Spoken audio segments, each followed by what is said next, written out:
Black cleaner answers a foreign call and end up saving the billionaire CEO's biggest client. The sound that shattered the silence at 11:43 p.m. wasn't supposed to exist. Keisha Williams had cleaned the executive floors of Blackwood Industries for 6 years.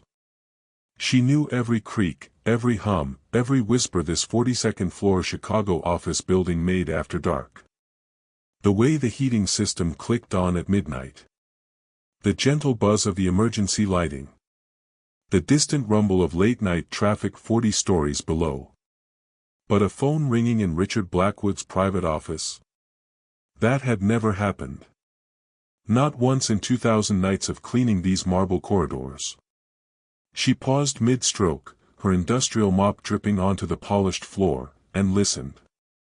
The ringing cut through the darkness like a fire alarm, echoing off the floor-to-ceiling windows that showcased Chicago's glittering skyline. Each ring seemed to grow more desperate, more urgent. 10 rings. 15. 20. 25. Someone was frantic. Keisha glanced toward the security camera mounted in the corner, its red light blinking like a warning. She knew the rules by heart. 6 years of employee handbooks and safety meetings had drilled them into her soul. Night cleaning staff didn't touch executive equipment. Period.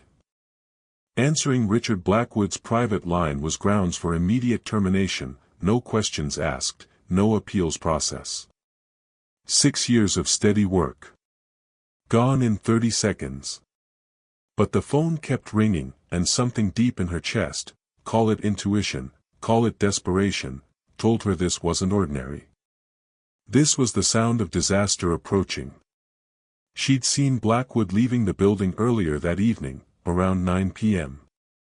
His usual confident stride, the one that commanded respect in boardrooms across 3 continents, had been replaced by the stumbling walk of a man carrying invisible weight.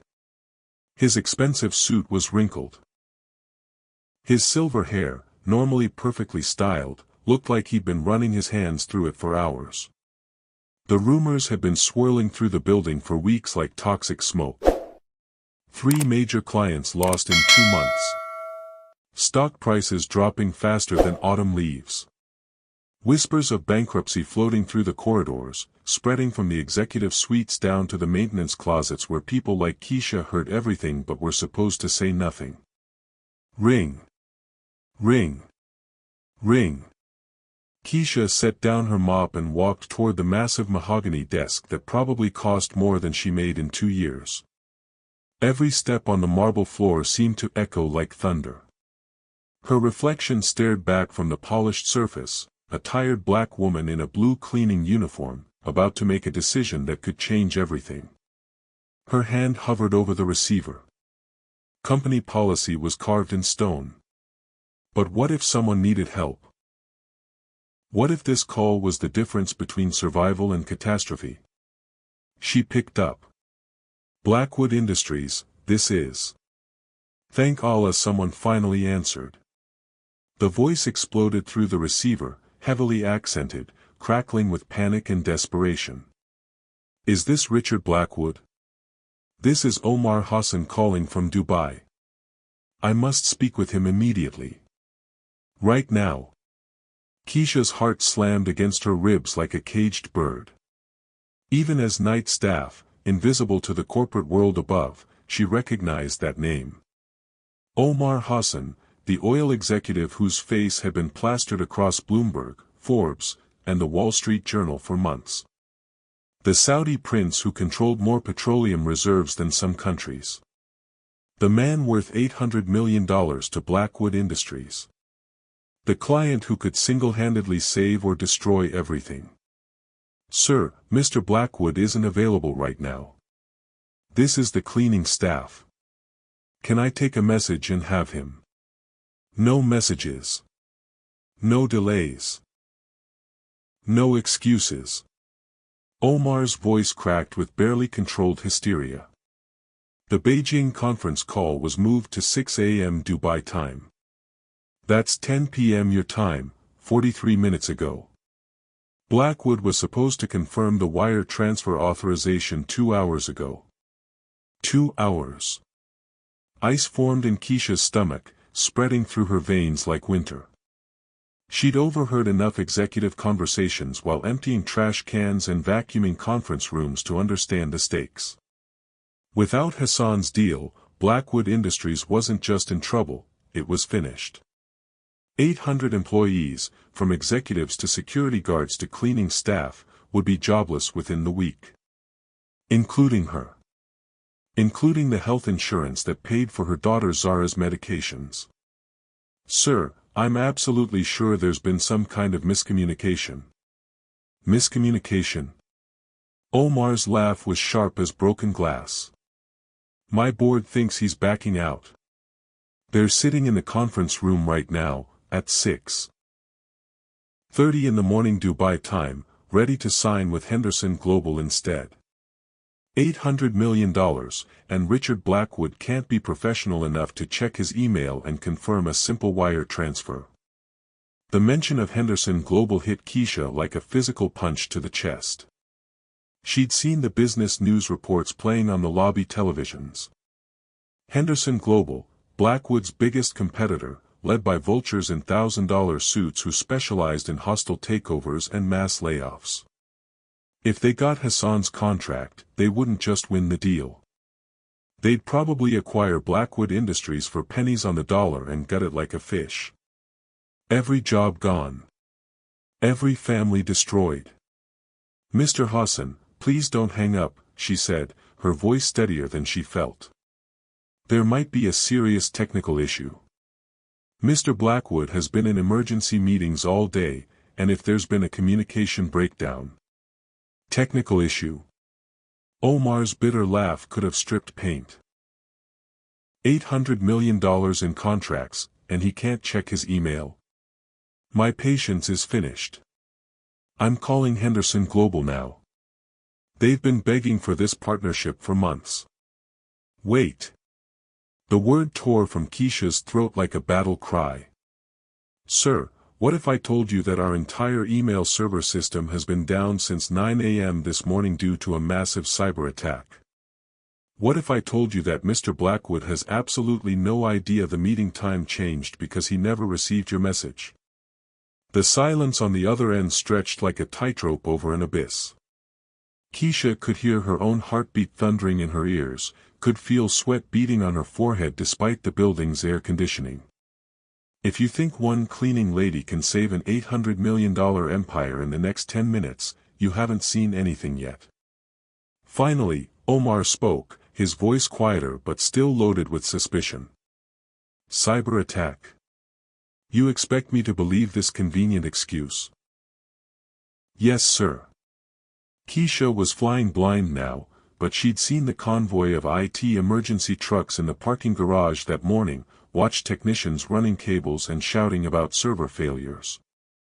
Our IT department has been working around the clock to restore our systems. Mr. Blackwood doesn't even know you've been trying to reach him. He's probably sitting at home right now, wondering why you haven't called to confirm the meeting. If this is true. Omar's voice trailed off like smoke. But how do I know this isn't just elaborate damage control? How do I know Blackwood isn't having second thoughts about our partnership?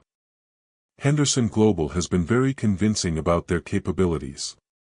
Keisha closed her eyes, thinking of her daughter Zara sleeping peacefully 30 miles away in their small apartment, unaware that her mother's job, and their health insurance, their rent money, their entire future, hung by a thread thinner than spider silk.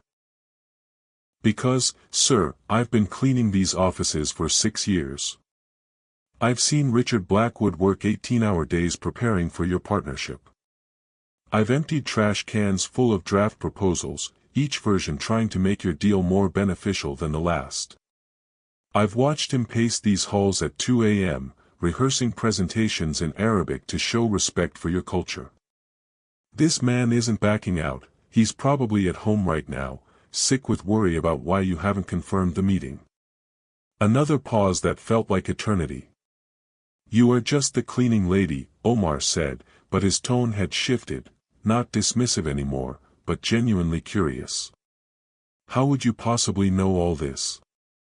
Something in his voice, a note of respect she rarely heard, gave Keisha a flicker of hope in the darkness. Because invisible people see everything, Mr. Hassan. We're in every room, every meeting, every corner of this building when the important decisions get made. We hear the late-night phone calls, see the discarded plans, witness the stress and the hope.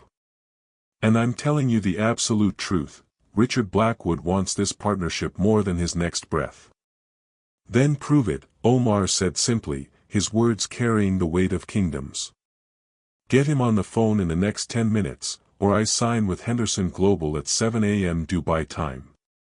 10 minutes, MS. Williams. Keisha Williams.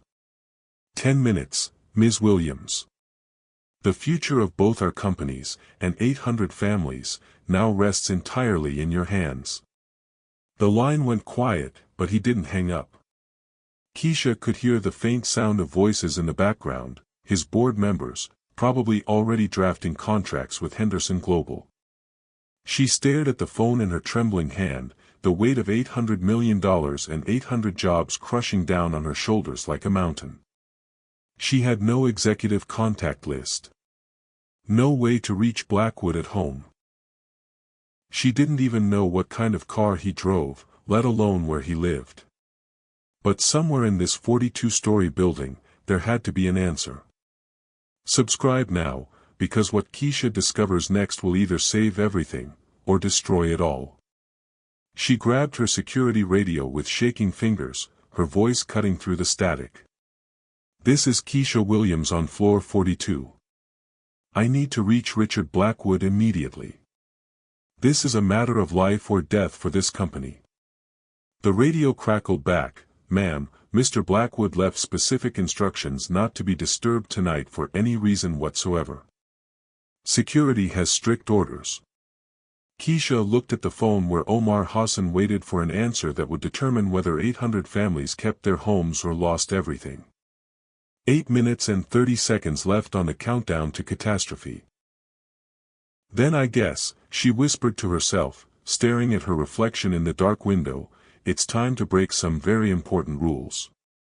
The decision she made next would either prove that heroes come from the most unexpected places, or that some disasters are too big for one person to stop. What she discovered in the next 60 seconds would change everything she thought she knew about loyalty, desperation, and the true cost of saving an empire built on dreams and held together by hope. 8 minutes and 27 seconds.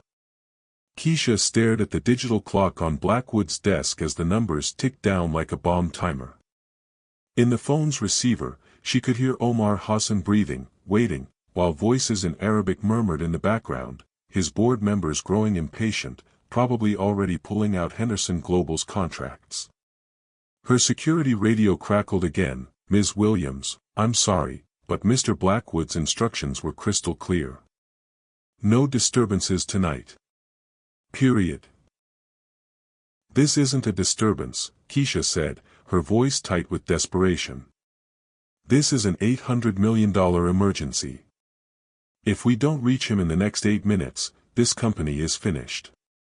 Ma'am, I understand you're concerned, but I can't. What's your name? Keisha interrupted. Excuse me. Your name. I've been working in this building for 6 years. I know everyone on the night security team. What's your name? A pause. Tony Mendez, ma'am. I've been here 3 years.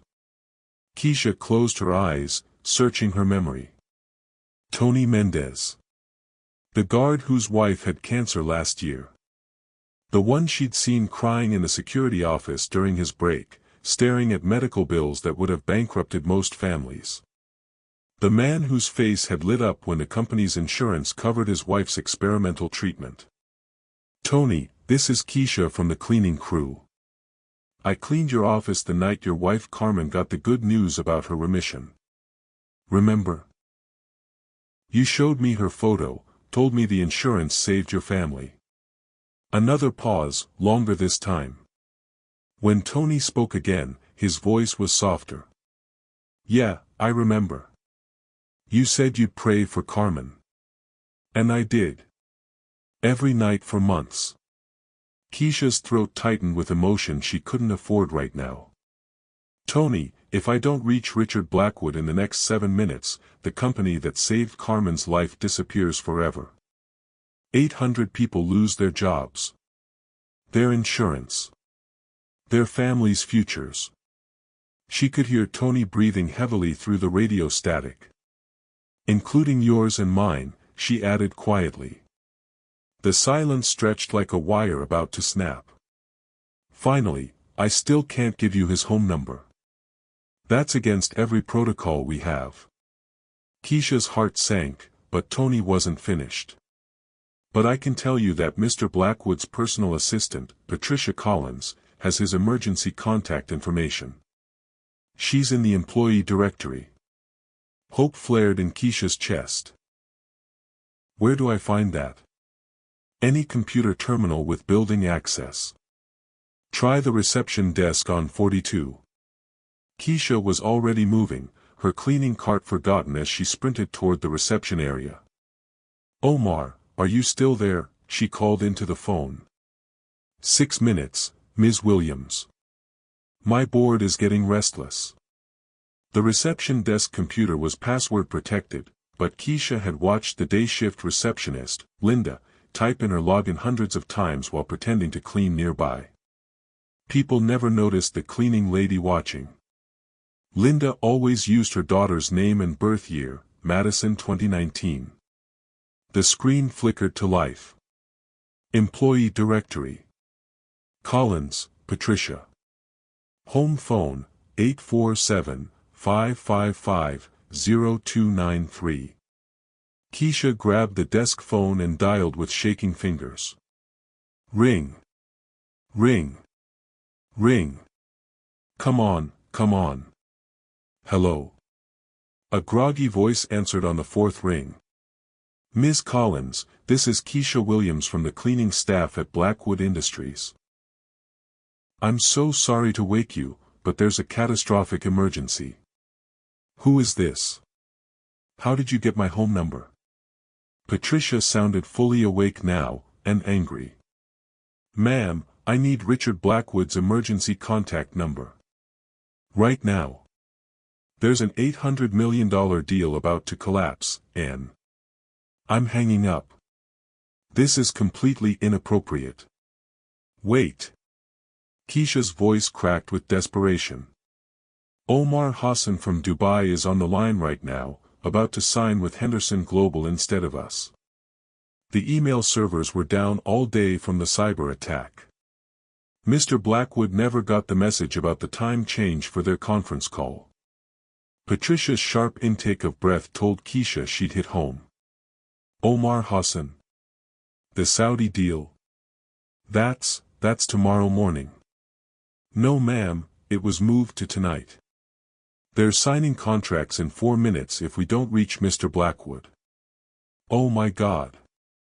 Patricia's voice was barely a whisper. That deal, without that deal. We're all unemployed by Friday, Keisha finished grimly. I can't give out his personal number. But. Patricia paused, thinking frantically. He mentioned going to his lawyer's office tonight. Something about the divorce papers. Morrison, Walsh and Associates on Michigan Avenue. They work late for high-profile clients. Morrison, Walsh and Associates. Keisha had never heard of them, but she'd figure it out. Thank you, Miss Collins. Thank you. She hung up and immediately called directory assistance. Morrison, Walsh and Associates, please. Michigan Avenue, Chicago. One moment. 312-555-0847. 3 minutes left. The law office phone rang twice before a professional voice answered. Morrison, Walsh and Associates, this is Jennifer speaking. I need to speak with Richard Blackwood immediately. He's with one of your attorneys tonight. I'm sorry, but we can't confirm or deny. This is a life-or-death emergency involving Blackwood Industries and an $800 million contract. If you don't put me through to him right now, 800 people lose their jobs in 2 minutes. Subscribe now if you think Keisha can pull off the impossible, because what happens next will shock you. Jennifer's voice shifted from professional to concerned. Hold please. The hold music was torture. Keisha watched the clock, 11:52 p.m. 2 minutes left.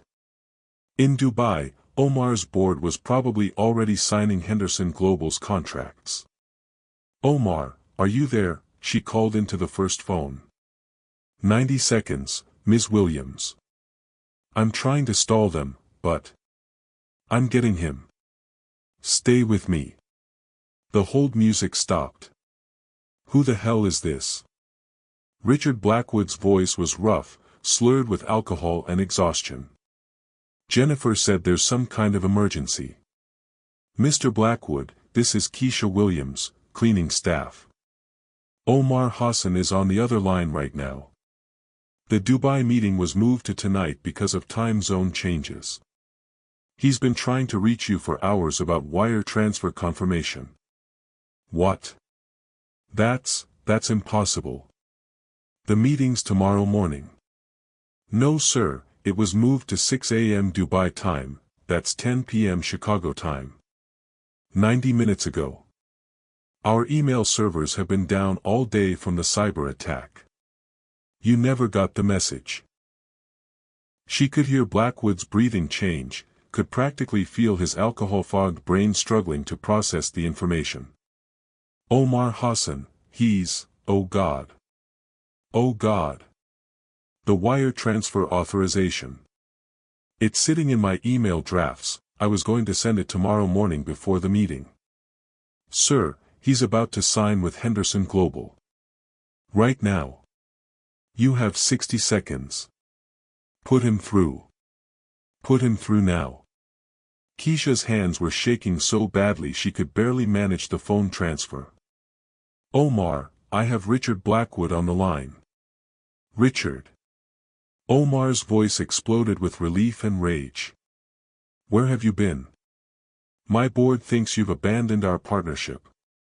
Omar, I'm so sorry, there's been a terrible miscommunication. Our entire email system crashed this morning. I never got your message about the time change.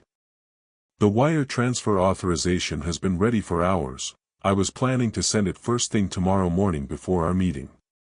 Tomorrow morning? Richard, it's 7 a.m. in Dubai right now. My board has been waiting for 3 hours. Keisha could hear the devastation in Blackwood's voice as reality hit him. Omar, please. Give me 2 minutes to access my email and send the authorization.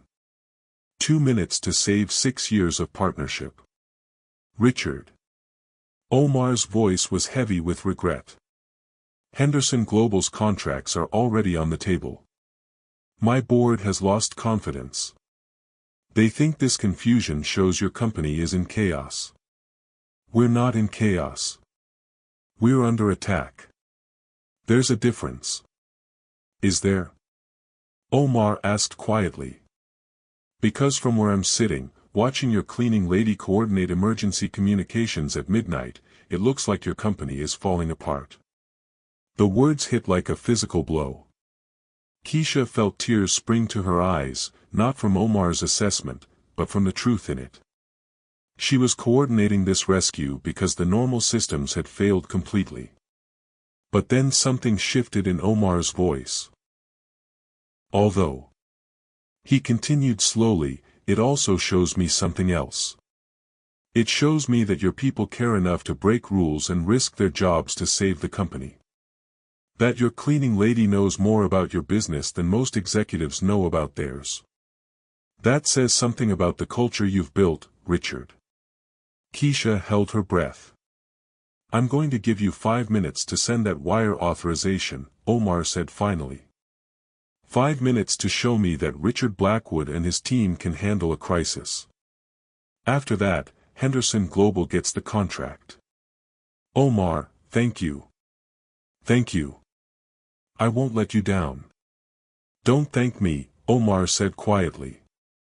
Thank Ms. Williams. She just saved your empire. As Blackwood hung up to race to his email, Omar stayed on the line with Keisha. Ms. Williams? Yes, sir. What you did tonight, that took courage. And intelligence. And loyalty that can't be bought. I just didn't want to lose my job, sir. Omar chuckled softly. I don't think that's all it was. Tell me, do you have children? The question caught Keisha off guard. Yes, sir. A daughter. Zara. She's 8. I have a daughter too. Amira. She's 9. And she has a rare heart condition that requires very expensive medication. Keisha's breath caught. Zara has the same condition. The medication costs more than I make in 3 months. Then we understand each other, Omar said gently. We understand what it means to fight for the people we love. In that moment, with two fathers understanding bridging continents and cultures, Keisha realized this story was bigger than just saving jobs. This was about what people will do when everything they care about hangs in the balance. But the real test was just beginning. 4 minutes and 37 seconds. Keisha watched the clock on Blackwood's desk tick away their last hope while Omar Hassan waited silently on the line. In Dubai, she could hear papers rustling. Henderson Global's contracts being reviewed by Omar's board members, their voices growing more impatient by the second. Ms. Williams, Omar said quietly, I can hear my board losing patience. They're saying this delay proves Blackwood Industries is unreliable. Keisha's stomach twisted into knots. Mr. Hassan, Richard Blackwood has never missed a deadline in 6 years. I've seen him work Christmas Day to meet client expectations. This cyber attack, it's not his fault. Perhaps not. But business is about results, not excuses. The radio crackled. Ms. Williams, this is Tony. I'm getting reports that someone's trying to access the building's emergency contact system. Is that you? Yes, Tony. We're trying to save the company. Well, you should know, building security logs show someone else tried to access our email servers remotely about 20 minutes ago. From outside the building. The cyber attack might not be over. Ice shot through Keisha's veins. Someone was actively sabotaging them, right now, while they fought to save the Hassan deal. Her phone rang, the direct desk line she'd given Blackwood. Keisha, it's Richard. I'm at my laptop but my email won't load. The entire system is frozen. I can't access anything. Sir, the cyber attack might still be ongoing. Security just told me someone tried to breach our servers 20 minutes ago. 20 minutes ago? That's exactly when I left the lawyer's office and tried to log in from my car. Blackwood's voice was thick with exhaustion and alcohol. Someone's been watching me. Watching my schedule. Keisha felt puzzle pieces clicking together in her mind. Sir, who knew about your divorce meeting tonight? Only Patricia, my lawyer, and... Blackwood's voice trailed off. And my ex-wife's attorney. They've been demanding access to all my business communications for the settlement. Mr. Hassan, Keisha said into the other phone, could the timing of this crisis be deliberate? Someone wanted Richard Blackwood distracted tonight, specifically tonight. Omar's breathing changed. You think someone orchestrated this? I think someone knew about your meeting time change before our email servers went down. The silence on both lines was deafening. Finally, Omar spoke, there is something you should know. Henderson Global contacted my office yesterday, offering to match any deal Blackwood proposed. They seem to know details about our partnership that should have been confidential. Someone's been feeding them information, Keisha whispered. Richard, Omar said, his voice sharp now. Where exactly are you right now? In my car outside Morrison, Walsh and Associates. I've been trying to get my email working for the past 10 minutes. Don't use your car's internet. Don't use your phone's hotspot. Someone may be monitoring your connections. Is there another way you can access your email? Keisha's mind raced. Mr. Blackwood, what about Patricia's home computer? She has remote access to the executive email system for emergencies. Patricia Collins? Omar asked. Your assistant. The one who gave Ms. Williams my contact information. She's been with the company 12 years, Blackwood said defensively. She's completely trustworthy. Sir, Keisha interrupted, how did Henderson Global know to contact Omar's office yesterday? How did they know about partnership details that were supposed to be confidential? The question hung in the air like smoke from a fire. Patricia wouldn't. Blackwood started, then stopped. She's been acting strange lately. Nervous. And she's been working late a lot, staying after I leave. Richard, Omar said slowly, I need to tell you something else.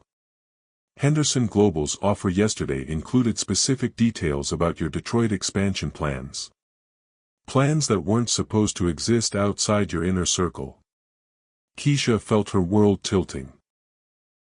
The Detroit project. I heard you mention it during late-night calls. You said only 3 people knew the full details. Me, the project director, and Patricia. Blackwood's voice was barely a whisper. And your ex-wife's divorce attorney has been demanding access to all your business communications, Keisha added. The pieces were falling into place like dominoes. Patricia had access to everything, emails, schedules, confidential project details. If she was feeding information to Blackwood's ex-wife's legal team, and they were sharing it with Henderson Global to manipulate the divorce settlement. Omar, how much time do we have? Blackwood asked, his voice suddenly sober despite the alcohol. 2 minutes. My board is literally holding Henderson Global's contracts. Subscribe if you think this conspiracy goes deeper than anyone imagined, because what Keisha discovers next will change everything. Mr. Blackwood, Keisha said, thinking fast, forget your email for now. Can you authorize the wire transfer by phone directly to your bank? Yes, but I need the specific account numbers and authorization codes. They're in my email drafts. What if I told you those numbers might also be in your office filing cabinet? You're old school about keeping physical backups of important documents. How would you know that? Because I've been emptying your trash for 6 years. You print out backup copies of every major contract and file them in the cabinet behind your desk. It's marked, Hassan Partnership, Dubai. Hope crept into Blackwood's voice. You've seen this file. I've seen you updating it every week for months. Adding documents, making notes. If the wire authorization codes are anywhere, they're in that file. But you can't access my private filing cabinet. It's locked, and only I have the key. Keisha looked at the massive mahogany filing cabinet behind Blackwood's desk. She'd cleaned around it thousands of times, but never touched it. Sir, where do you keep your spare office key? There is no spare key. Too sensitive. What about the building master key? For emergencies. Security has one, but they'd never. Tony, Keisha called into her radio, I need the emergency master key for Mr. Blackwood's filing cabinet. Right now. Ma'am, I can't authorize that without proper. Tony, if we don't get those authorization codes in 90 seconds, Carmen loses her health insurance next week along with 800 other families. The radio went silent. Then, I'll be right up. 60 seconds later, Tony Mendez burst through the office doors, master key ring in hand, his face grim with determination. This better work, he muttered, inserting the master key into the filing cabinet lock. The drawer slid open, revealing dozens of organized files. Keisha's hands shook as she flipped through them. Hassan Partnership, Phase 1, Hassan Partnership, Legal, Hassan Partnership, Financial. There it was. Hassan Partnership, Wire Authorizations. Inside the file were printouts of every draft email Blackwood had prepared, including the wire transfer authorization with complete banking codes and account numbers. "I've got them," Keisha shouted into the phone. "Mr. Blackwood, I'm reading you the codes now." As she rattled off the numbers, she could hear Blackwood calling his bank's international emergency line. The authorization process seemed to take forever: voice recognition, security questions, account verifications. "Omar, are you still there?" 30 seconds, Ms. Williams. "The contracts are literally in front of my board members." "Richard, please tell me you're almost finished with the bank." "Authorization confirmed." Blackwood's voice cracked with relief. $800 million wire transfer approved and processing. "Omar, check your accounts in 60 seconds. Keisha held her breath as silence stretched across both phone lines. Then Omar's voice, tinged with amazement: "Richard, the transfer just appeared in our preliminary accounts. $800 million, exactly as agreed." A cheer erupted in the background, Omar's board members celebrating. "The partnership is confirmed," Omar said formally. "Henderson Global's contracts are being shredded as we speak." But as Tony and Keisha exchanged relieved smiles, Omar's voice turned serious again. "However, Richard, we need to discuss this security breach. If someone in your organization has been compromising our partnership details." "I'll handle Patricia," Blackwood said grimly. "And I'll handle my ex-wife's attorney. This ends tonight." "No," Omar said quietly. "This begins tonight." "Ms. Williams, are you still there?" "Yes, sir." "What happened tonight proves that your company's greatest asset isn't Richard Blackwood's business connections or financial resources. It's people like you and Tony. People who care enough to break rules when everything falls apart." Keisha felt tears spring to her eyes. "Which is why," Omar continued, "when I fly to Chicago next month to finalize this partnership, I want to meet with you personally. I have a proposition that might interest you." "Sir. How would you feel about running employee relations for our new joint venture? Starting salary, $200,000 annually, plus healthcare that covers any medical condition your daughter might have." The words hit Keisha like lightning. $200,000. More money than she'd made in the past 8 years combined. I don't understand." "You saved an $800 million deal with intelligence, loyalty, and courage. Those qualities are rarer than gold in the business world." Tony grabbed Keisha's shoulder, his eyes wide with amazement. But Richard Blackwood's voice cut through their celebration like a blade. "Omar, that's very generous, but Keisha is my employee. Any career changes would need to go through proper channels." The temperature in the room seemed to drop 10 degrees. And in that moment, Keisha realized the night's real drama was just beginning. The silence in Richard Blackwood's office felt like the calm before a hurricane. Omar Hassan's voice cut through the tension like a scalpel. "Richard, did you just claim ownership over Ms. Williams' career decisions?" Keisha felt the air leave her lungs.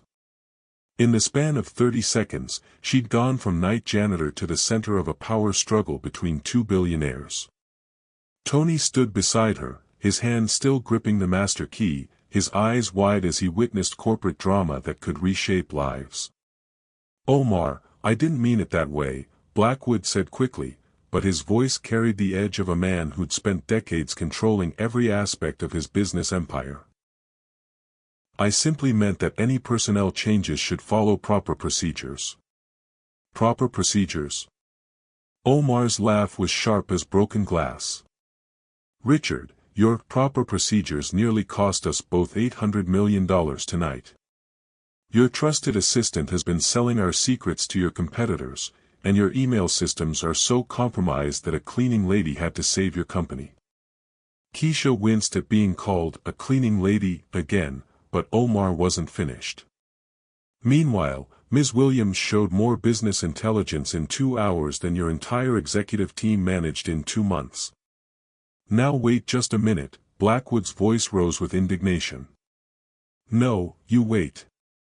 Omar's tone carried the authority of someone accustomed to moving nations with his decisions. Ms. Williams, are you still there? Yes, sir, Keisha whispered, her throat tight with emotion. I want you to answer honestly. No corporate politics, no fear of consequences. How long have you known about the problems in Blackwood Industries? The question hung in the air like smoke. Keisha looked at Tony, whose encouraging nod gave her courage. 6 months, she said quietly. 6 months. Blackwood's voice cracked through the phone. What problems? Keisha closed her eyes, knowing that her next words would either end her career or transform it forever. The Henderson Global Executives meeting with Patricia after hours. I saw them leaving through the parking garage 3 times in the past month. The shredded contracts in your trash that showed our bid details being copied. The way Patricia started working late every night after your divorce papers were filed, always on the phone speaking in whispers. You saw all this? Omar asked, fascination creeping into his voice. Invisible people see everything, Mr. Hassan. We're in every room, every hallway, every corner when the important people think nobody's watching. And you said nothing? Blackwood's voice was raw with betrayal, not at Keisha, but at the situation. Sir, who would have believed me? I'm night cleaning staff. If I'd accused your 12-year assistant of corporate espionage, would have been fired and blacklisted from every building in Chicago. The truth of her words settled over them like lead. But you acted tonight, Omar observed. When it mattered most, you risked everything. Keisha thought of Zara sleeping peacefully at home, unaware that her mother was potentially changing the course of their entire future.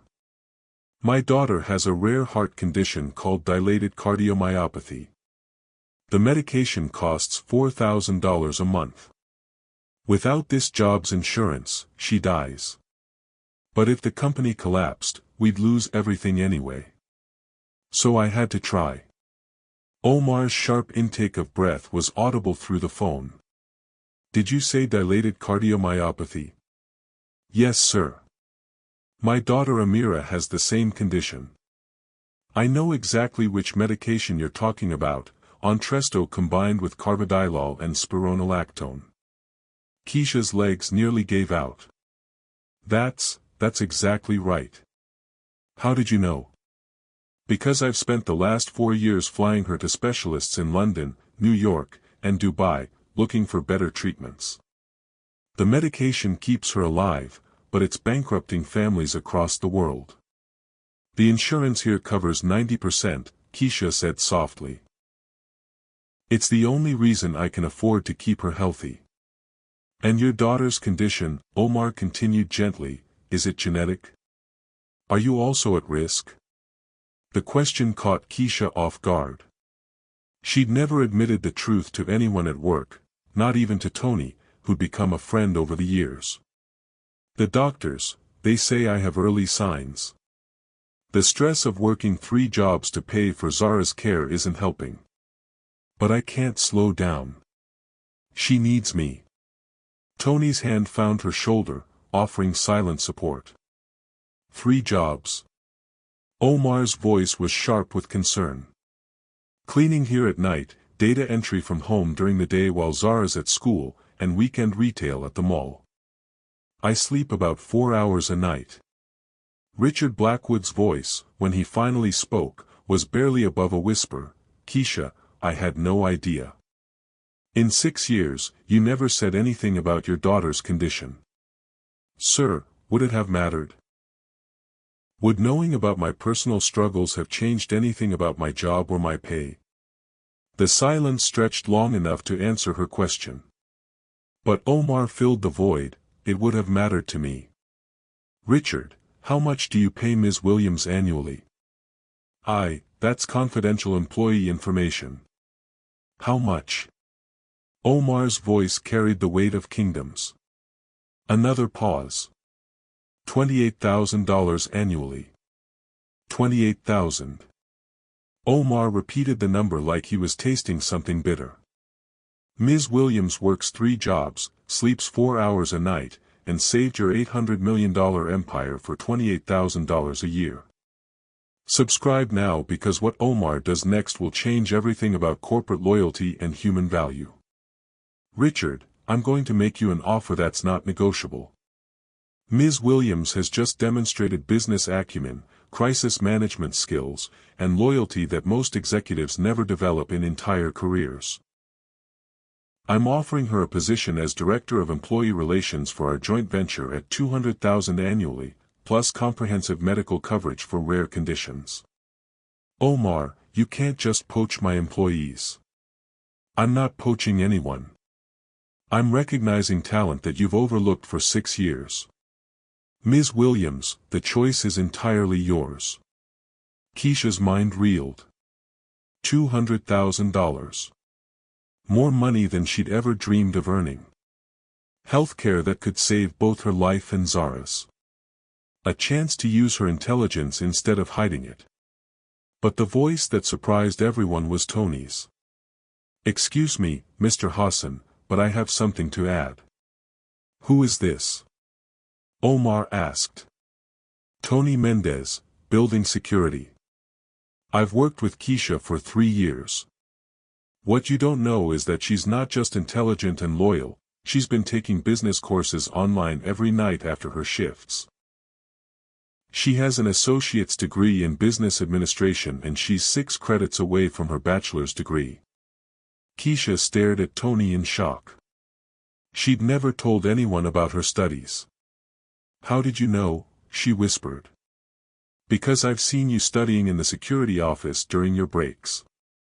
Financial management textbooks, corporate strategy guides, organizational psychology. I figured you were planning to move up someday, but I never imagined it would be like this. Omar's voice was warm with admiration. Ms. Williams, is this true? Yes sir. I've been taking online courses for 4 years. I thought maybe someday I could apply for an administrative position, make enough to afford Zara's medication without working 3 jobs. 4 years of studying on 4 hours of sleep a night, Omar mused. While raising a sick child and working 3 jobs. Richard, are you beginning to understand what kind of employee you've had cleaning your floors? Richard Blackwood's voice, when it came, was thick with emotion, shame, admiration, and something that might have been tears. Keisha, I owe you an apology. A massive apology. Not just for tonight, but for 6 years of not seeing who you really are. Sir. No, let me finish. You saved my company, my reputation, and 800 jobs tonight. You did it with intelligence, courage, and resourcefulness that I wish I had in my boardroom. Omar is right, you deserve better than I've given you. But? Omar prompted, sensing hesitation. But I want to make this right. Keisha, I can't match Omar's salary offer, but I can promote you to Vice President of Operations immediately. $60,000 annually to start, with performance bonuses that could double that within a year. Full executive benefits, including the best medical coverage we offer. And, Blackwood continued, his voice growing stronger, I want you to help me clean house. Starting with Patricia's betrayal and ending with making sure we never again overlook the talent hiding in plain sight. Keisha felt tears streaming down her face. 2 life-changing offers. 2 different paths to a future she'd never dared imagine. I need time to think, she whispered. Of course, both men said simultaneously. But Omar added quietly, Ms. Williams, there's something else you should know about my offer. The position would be based here in Chicago, not Dubai. And it comes with a signing bonus of $50,000, enough to cover your daughter's medication for the entire first year. As the weight of decision settled over her like a blanket, Keisha realized that saving Richard Blackwood's empire had been the easy part. Choosing her own future would be much harder. But first, they had to deal with Patricia Collins and the conspiracy that had almost destroyed everything. The fluorescent lights of Blackwood's office buzzed like angry insects as three people waited for Keisha Williams to make the most important decision of her life. $200,000 from Omar Hassan. $60,000 from Richard Blackwood. Both offers represented more money than she'd ever imagined earning, but something deeper was at play here, something that went beyond salary numbers and benefits packages. Ms. Williams, Omar said gently through the phone, I know this is overwhelming. Would you like some time to? I have a question, Keisha interrupted, surprising herself with her own boldness. Both of you are offering me these positions because of what happened tonight. But what I want to know is, what happens next week? Next month? When the crisis is over and everything goes back to normal? The silence stretched long enough for her to wonder if she'd overstepped. Finally, Richard Blackwood spoke. What do you mean? I mean, will I still be the intelligent problem solver you discovered tonight? Or will I go back to being the cleaning lady who got lucky once? Tony shifted beside her, nodding with understanding. In his 3 years of security work, he'd seen how quickly heroes became footnotes when the emergency passed. That's a very insightful question, Blackwood admitted, his voice heavy with the weight of recognition. Omar's voice carried a different tone entirely. Ms. Williams, let me answer by telling you about my business philosophy. I don't invest in companies, I invest in people. The reason I wanted to partner with Blackwood Industries wasn't Richard's financial projections or market analysis. It was because of stories I heard about the company culture, about employees who cared deeply about their work. What stories? Keisha asked. A security guard whose wife's cancer treatment was fully covered by company insurance. A single mother in accounting who was given flexible schedules to care for her disabled son. A maintenance worker who was sent to trade school on company time and became the head of facilities. These stories told me that Blackwood Industries understood something most companies miss. Which is that a company's greatest assets walk out the door every night and choose whether or not to come back in the morning. Keisha felt something shift in her chest, a recognition that Omar Hassan wasn't just offering her a job. He was offering her a philosophy that matched her own understanding of what loyalty really meant. But here's what I've learned tonight, Omar continued, his voice gaining intensity. Those stories I heard. They weren't the full picture. Because if they were, Richard would have known about your daughter's condition. He would have known about your education. He would have recognized your potential years ago. Omar, Blackwood said defensively, you can't expect me to know every employee's personal situation. Why not? The question hit like a hammer blow. Richard, how many employees do you have? 800.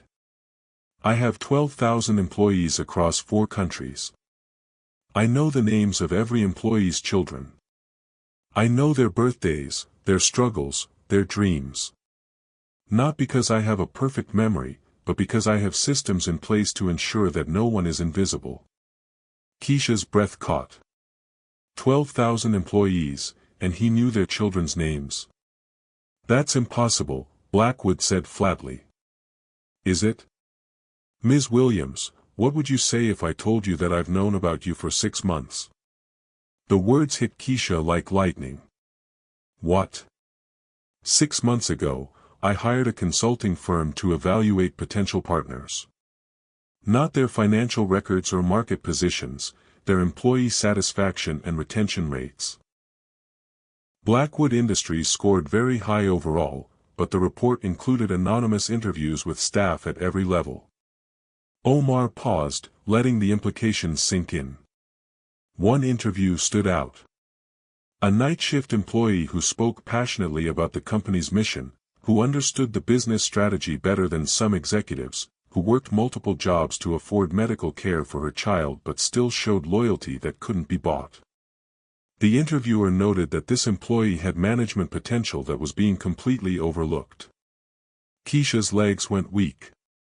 "You knew about me before tonight? I knew someone like you existed. I didn't know who you were until tonight, when you answered that phone call and proved that the consultant's assessment was understated, if anything." Tony whistled low under his breath. "So this whole thing, you've been planning to find her?" "Not exactly planning, but hoping. Ms. Williams, the position I'm offering isn't charity or gratitude. It's a strategic business decision based on 6 months of evaluation and 2 hours of confirmation." Richard Blackwood's voice, when it came, was quiet and thoughtful. "Omar, what you're describing, knowing every employee personally, how is that even possible with 12,000 people? It starts with believing that it matters. Richard, when was the last time you walked through your building after hours? When did you last speak to your cleaning staff, your security team, your maintenance workers?" That's not really part of my routine." "It should be. Because tonight, your cleaning lady saved your empire. Your security guard broke protocol to help her. Your night staff showed more leadership in 2 hours than your executive team managed in 6 months. Subscribe now because what Omar reveals next will completely redefine what leadership really means. Which brings me to my real offer, Ms. Williams. I'm not just offering you a job with my company. I'm offering you the chance to transform how Blackwood Industries, our joint venture, treats every single employee." Keisha's heart hammered against her ribs. "Transform it how?" "By creating the first corporate structure in America where no employee is invisible. Where the person emptying trash cans has as much voice in company direction as the person sitting in the boardroom. Where intelligence and loyalty matter more than titles and degrees." "That sounds wonderful in theory," Blackwood said skeptically, "but practically speaking?" "Practically speaking," Omar interrupted, "companies with high employee engagement are 23% more profitable and have 18% higher productivity. Practically speaking, the most successful businesses in the world are built on cultures where every voice matters." "But the cost," Blackwood started. "What did tonight's crisis cost you? What did Patricia's betrayal cost? What has overlooking talent like Ms. Williams cost you over 6 years?" Omar's voice carried the precision of someone who calculated value in human terms, not just financial ones.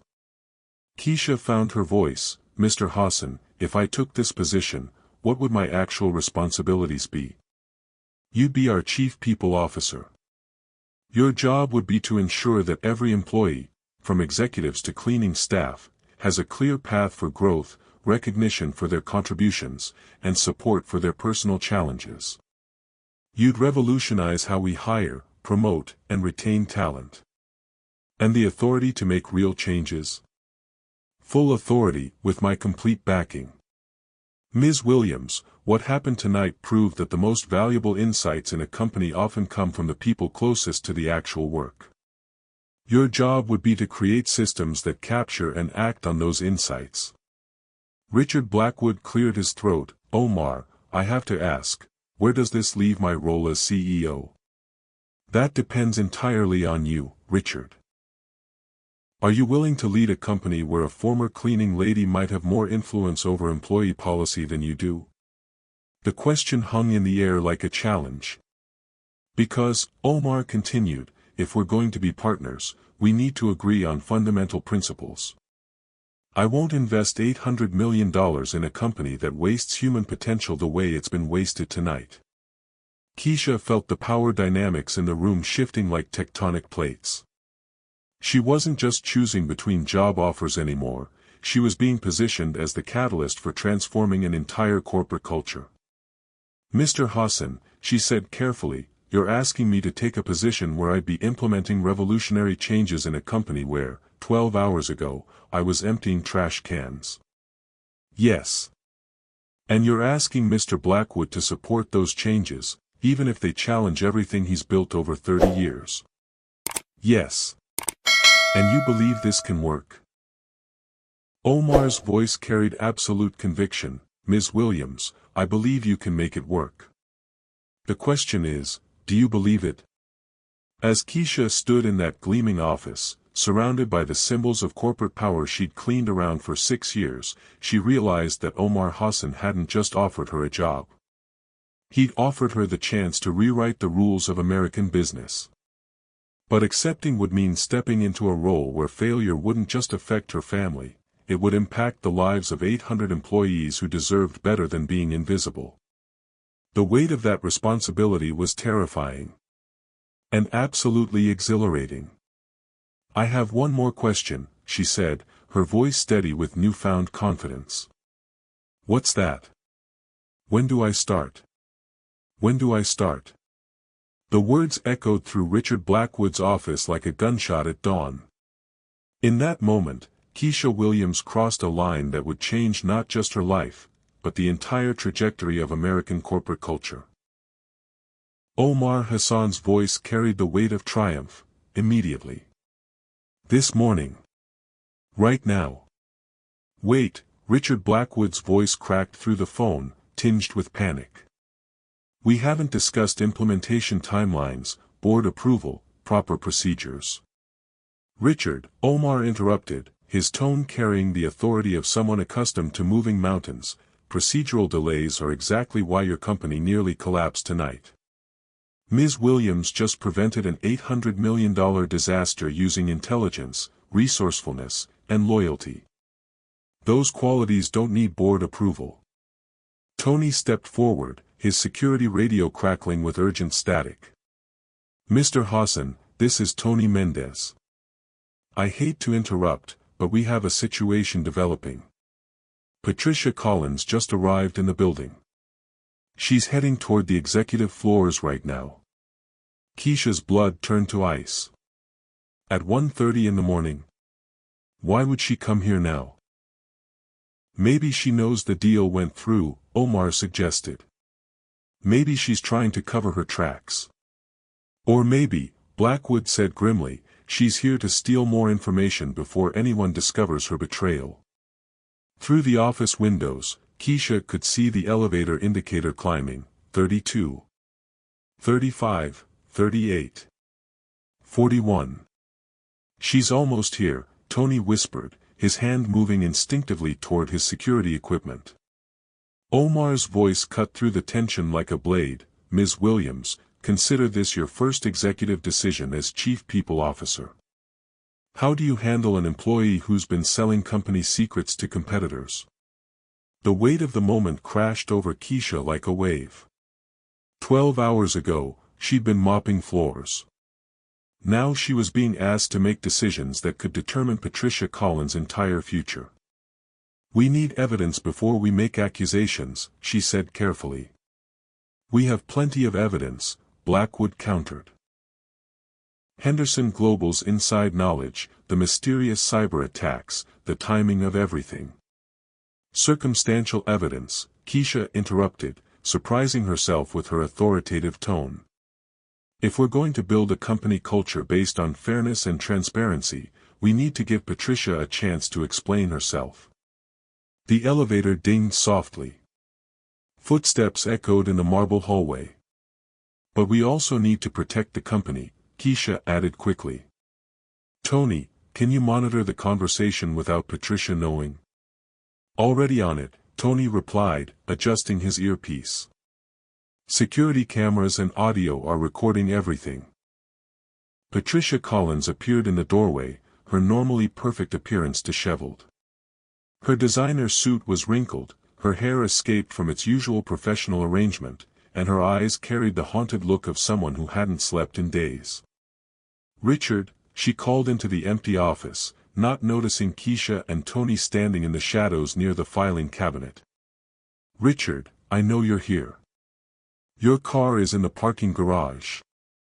"He's on the phone," Keisha said softly, stepping into the light. Patricia spun around, her face cycling through surprise, confusion, and something that looked like fear. "Keisha, what are you doing in Mr. Blackwood's office? It's almost 2 a.m. "The same thing you're doing here, apparently. Working late to solve company problems." Patricia's eyes darted around the room, taking in the open filing cabinet, the phones, the evidence of frantic activity. "Is everything all right? Has something happened?" "You tell me," Keisha said quietly. "Has something happened, Patricia?"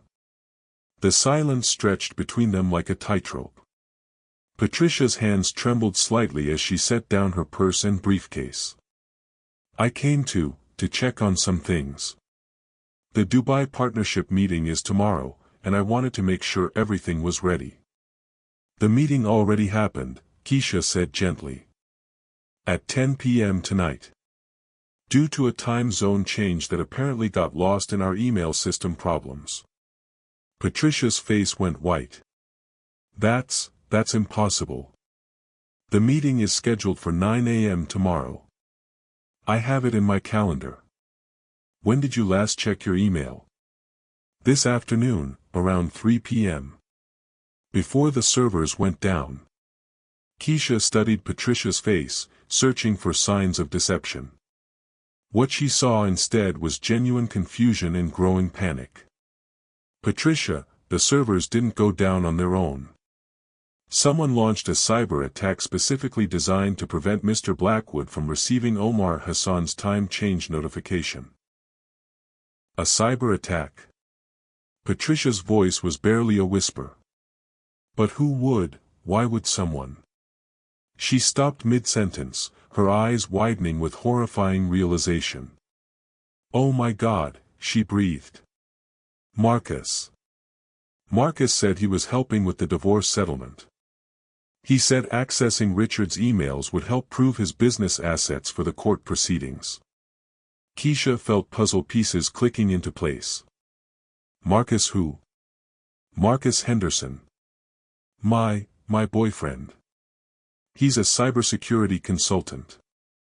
He said he could help protect me during the divorce proceedings, make sure I wouldn't lose my job when everything got messy." The name hit like a physical blow. "Marcus Henderson. Patricia," Keisha said carefully, "what's your boyfriend's full name?" "Marcus Henderson Wilson. But he goes by Marcus Henderson professionally. He runs a cybersecurity firm that specializes in, oh no. Oh no no no. Subscribe now because the truth about tonight's conspiracy is about to shatter everything."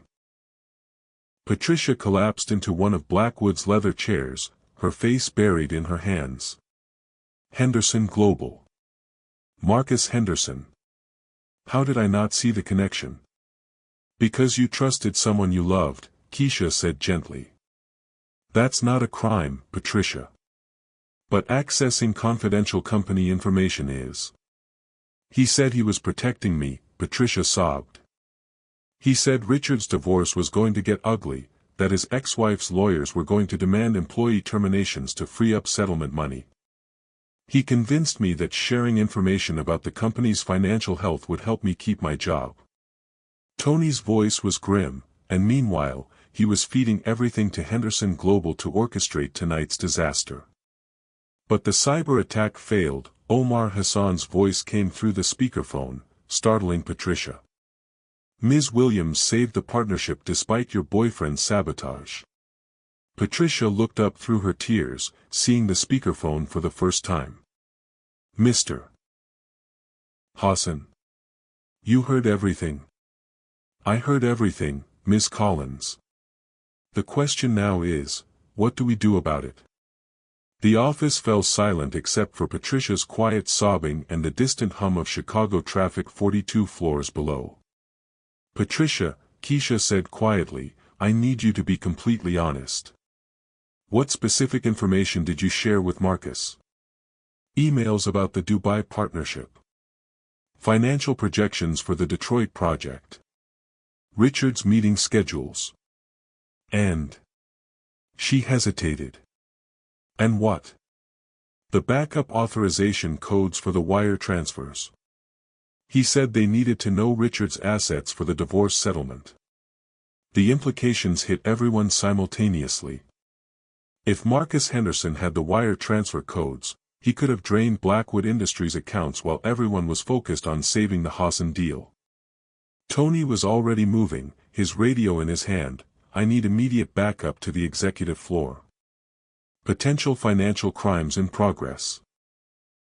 But Patricia was shaking her head frantically. No, you don't understand. I never gave him the actual codes. I only told him they existed. Marcus doesn't know the specific numbers. You're sure? Omar demanded. Positive. I was suspicious about that request. It seemed too specific for divorce proceedings. Richard Blackwood's voice, when it came through the phone, carried a mixture of relief and rage. Patricia, you've been manipulated by a professional con artist who was using you to destroy both of us. I know, she whispered. I know that now. And I'll face whatever consequences. The consequences, Omar interrupted, depend entirely on what you do next. Are you willing to help us expose Marcus Henderson's operation and protect other companies from similar attacks? Patricia looked up, hope flickering in her tear-stained eyes. Yes. Whatever it takes. Then here's what we're going to do, Omar said decisively. Ms. Williams, as Chief People Officer, I'm placing Patricia Collins under your supervision. She'll cooperate fully with law enforcement while helping us understand the scope of Henderson Global's corporate espionage network. Keisha felt the weight of her new authority settling around her like armor. Patricia, are you willing to work with federal investigators to expose this conspiracy? Yes, Patricia said without hesitation. I want to make this right. Good. Because tomorrow morning, we're not just announcing the Hassan partnership. We're announcing a new era of corporate transparency that will make schemes like this impossible. As sirens wailed in the distance, FBI cybercrime investigators that Omar had apparently already contacted, Keisha realized that saving the $800 million deal had been just the beginning. They were about to take down an entire network of corporate saboteurs. And Patricia Collins, the betrayed assistant, was about to become their most valuable ally. But the biggest surprise was still coming. 6 months later, the Chicago Tribune's business section featured a headline that would reshape corporate America, from night janitor to chief people officer, the Keisha Williams revolution. But the real story wasn't in the newspaper clippings adorning the walls of Blackwood Industries' transformed headquarters. It was in the faces of the 800 employees who now walked through halls where being invisible was no longer possible. Keisha Williams sat in her corner office, the same office where she'd once emptied trash cans while executives made decisions without her input, reviewing applications for the company's newest initiative, the Patricia Collins Second Chance Scholarship Program.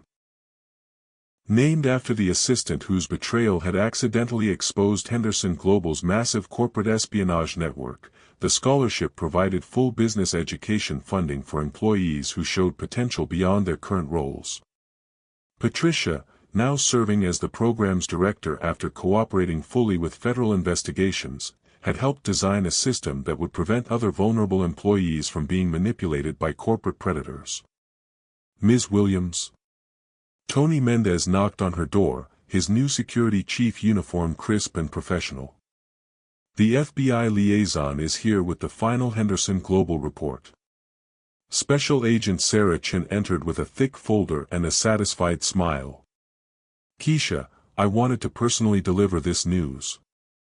Marcus Henderson Wilson was sentenced yesterday to 15 years in federal prison. His network infiltrated 43 companies across the Midwest, causing over $2 billion in combined losses. How many employees were manipulated like Patricia? Keisha asked, though she suspected the answer would be heartbreaking. 67 that we've identified so far. All of them were vulnerable employees, single parents, people with medical debts, workers supporting elderly parents. Henderson's group specifically targeted people who felt invisible and undervalued by their companies. Keisha nodded grimly. The FBI investigation had revealed that Henderson Global's business model wasn't just corporate espionage, it was systematic exploitation of human desperation. But here's the remarkable part, Agent Chen continued. Your transformation of Blackwood Industries has become the template for corporate counterintelligence. 12 companies have already implemented Williams protocols, systems that ensure employee visibility and support, making them immune to psychological manipulation tactics. Tony grinned. Williams protocols. Has a nice ring to it. What about the other victims? Keisha asked. The employees who were manipulated by Henderson's network. That's actually why I'm here, Agent Chen said, opening her folder. Omar Hassan contacted me last week. He's funding a nationwide program to rehabilitate and retrain every employee who was victimized by corporate espionage schemes. He wants you to run it. Keisha's breath caught. Nationwide? 150 cities, starting with Chicago.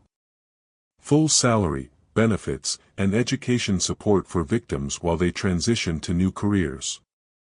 He's calling it the Invisible No More Initiative. Before Keisha could respond, her office phone rang. The caller ID made her smile. Omar Hassan, Dubai. Keisha, my friend, I hope Agent Chen has shared the good news. Omar, this is incredible, but I can't leave Blackwood Industries. We're in the middle of transforming everything here. Who said anything about leaving? Omar's voice carried that familiar tone of delighted conspiracy. I'm not offering you a new job, Keisha. I'm offering you an empire. I don't understand. Richard, are you on the line? I'm here, Richard Blackwood's voice came through the speakerphone. In the past 6 months, he transformed from a distant CEO into a collaborative leader who spent as much time on factory floors as in boardrooms. Omar, are you ready to tell her? Tell me what? Keisha demanded. That Hassan Blackwood Industries is expanding. 23 cities, 15,000 employees, and a revolutionary approach to corporate culture that the Harvard Business School wants to study. Keisha's mind reeled. 23 cities. All based on the systems you've developed here, Richard explained. Employee councils with real decision-making power. Transparent salary structures. Education funding for everyone. Healthcare that covers family members with rare conditions. And, Omar added with obvious pleasure, each location will be managed by someone who was previously invisible in their company. Former cleaning staff, security guards, maintenance workers, cafeteria employees, people who understand what it means to be overlooked. Agent Chen smiled. Keisha, you've accidentally started a revolution. Not accidentally, Tony corrected. She saw what needed changing and had the courage to change it. Keisha looked around her office, taking in the pictures her daughter Zara had drawn and hung on the walls. Pictures of mommy in her important business clothes, pictures of the medicine that kept Zara healthy, pictures of their new house in a neighborhood with good schools and safe playgrounds. There's something else, Omar said quietly. Amira and I are flying to Chicago next week. She wants to meet Zara. They're the same age now, both healthy thanks to better medical access. I thought they should meet the daughters who inspired a corporate revolution. Tears sprang to Keisha's eyes. Omar, bringing Amira here, that means everything. Which brings me to the real surprise, Richard said, his voice carrying a father's pride. Keisha, the board voted unanimously yesterday. You're not just Chief People Officer anymore. You're Chief Executive Officer of Hassan Blackwood Industries American Operations. The words hit like lightning. CEO. But Richard, this is your company. Was my company, Richard corrected gently. Now it's something bigger. Something that puts people first, profit second, and pride last. I'm staying as chairman of the board, but the day-to-day leadership belongs to someone who understands what it means to fight for every employee's dignity. Agent Chen extended her hand. Congratulations, CEO Williams. You've earned this 1,000 times over. As the handshakes and congratulations continued, Keisha felt overwhelmed by the magnitude of what had started with a single phone call 6 months ago. Omar, Richard, Agent Chen, thank you. All of you. But I need to ask, what happens if I fail? What if this grand experiment doesn't work? Omar's laugh was warm with affection. Keisha, you saved an $800 million deal with nothing but intelligence, courage, and a mop bucket. You turned a potential corporate espionage victim into one of our strongest allies. You've created a business model that's being studied by universities and copied by competitors worldwide. If that's failure, Richard added, then the business world needs more failure like yours. Tony raised his coffee mug in a toast. To Keisha Williams, the woman who proved that heroes don't always wear suits, sometimes they wear cleaning uniforms and carry master keys. And to everyone who's ever been invisible, Agent Chen added, but refused to stay that way. As they toasted her success, Keisha thought about all the employees across America who were still emptying trash cans in offices where their intelligence went unrecognized, their loyalty unappreciated, their potential invisible. There's work to do, she said quietly. Yes, Omar agreed. There's work to do.